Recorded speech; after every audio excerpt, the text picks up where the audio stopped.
तो आइए आज हम सुनते हैं आचार्य चतुर्सेन शास्त्री द्वारा लिखा हुआ उपन्यास सोमनाथ मेरे यानी मुकुल भारद्वाज की आवाज में। ईद उल फितर। आश्विन मास आधा बीत चुका था। गजनी में बड़ी भारी रेल पेल थी।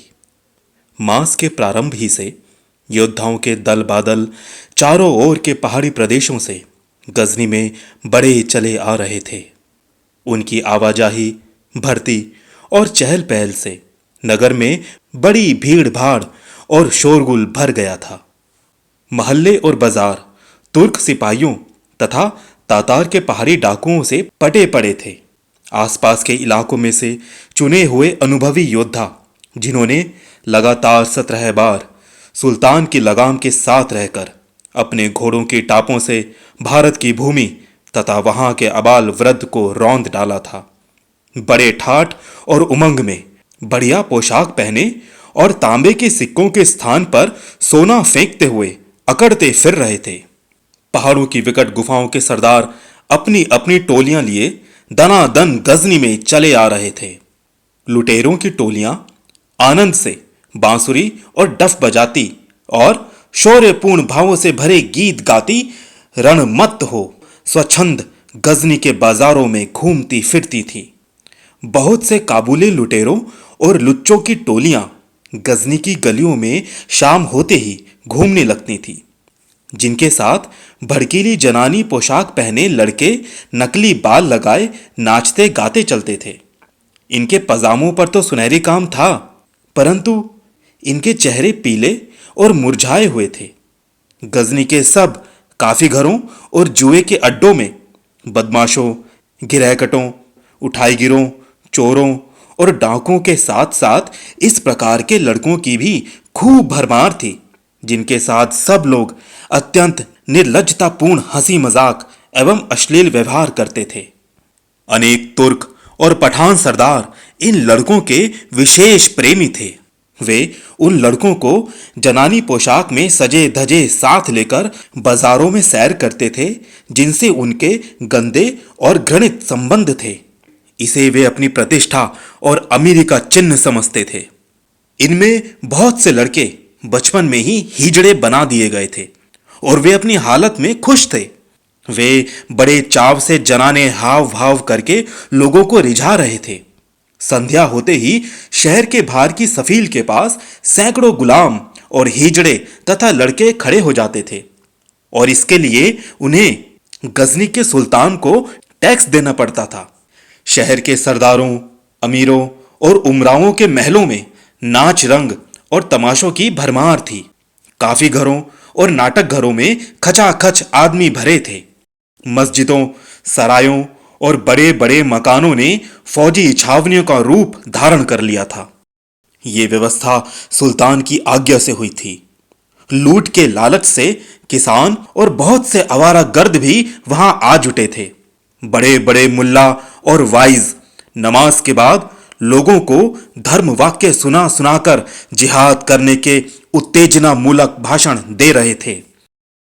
इस प्रकार गाजे बाजे और जयो उल्लास में गजनी शहर डूब रहा था। शहर के बाहर दूर तक तंबू, घोड़ा, गधा, खच्चर, ऊंट तथा सैनिकों का एक नया विराट नगर बन गया था। ये सब सुल्तान महमूद की जबरदस्त तैयारियां थीं, जो उसके इस बार के असाधारण अभियान के प्रति उसकी गहरी आसक्ति का परिचय दे रही थी। इस बार उसने सब परिचित, आधीन एवं मित्र सरदारों, कबीलेदारों और संबंधियों को साग्रह निमंत्रण भेजे थे। ये निमंत्रण गजनी के प्रधान मुल्लाओं द्वारा ले जाए गए थे, जिन्होंने धर्म का जुनून चढ़ाकर लोगों को जिहाद का सबाब लूटने को बहुत उत्साहित किया था। आधीन सरदारों पर तथा हाकिमों पर उसने ताकीदी परवाने जारी किए थे। इसके फलस्वरूप 30,000 अजय घुड़सवार तुर्क, 12,000 तीखे स्वभाव वाले अरब और इतने ही अचूक निशाना लगाने वाले ईरानी तीरंदाज गजनी में आ जुटे थे। ईद की नमाज अदा करने के लिए सुल्तान की सवारी बड़ी धूमधाम से जामे मस्जिद की ओर चली।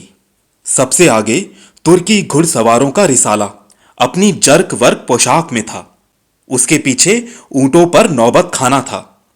इनके पीछे अरब सवारों की टुकड़ियां और इनके बाद तातारी योद्धा नंगी तलवार लिए पैदल चल रहे थे। उनके बीच में अमीर महमूद बहुत ऊंचे काले घोड़े पर सवार था। वो बहुधा बड़ी देर तक चुपचाप बैठा रहता था। अमीर की पोशाक गहरे उन्नावी रंग की विलायती बानात की थी, जिस पर हिंदुस्तान के कारीगरों के हाथ का सुनहरा काम किया हुआ था। वो बड़े गौरवपूर्ण ढंग से घोड़े पर बैठा, बिना इधर उधर देखे अविचल भाव से आगे बढ़ रहा था। यद्यपि अभी उसकी आयु 45 वर्ष की ही थी, परंतु कठिन योद्धा जीवन और गहन संघर्ष के चिन्ह स्वरूप गहरी रेखाएं उसके मस्तिष्क एवं चेहरे पर स्पष्ट दिख पड़ रही थीं। एक दृष्टि देखने ही से वो एक अविचल, एक निष्ठ और दृढ़ प्रतिज्ञ पुरुष प्रतीत होता था। सुल्तान ने जामे मस्जिद पहुंच मस्जिद के द्वार पर एक ऊंट की कुर्बानी की। फिर वो मस्जिद में इमाम के दक्षिण पार्श्व में बैठ गया। इमाम ने उसके नाम का खुतबा पढ़ा और फिर सुल्तान ने 1,00,000 दीनदारों के साथ ईद की नमाज अदा की।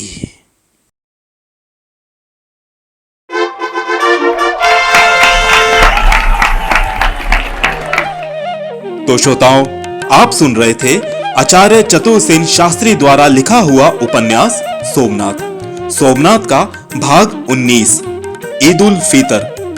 धन्यवाद।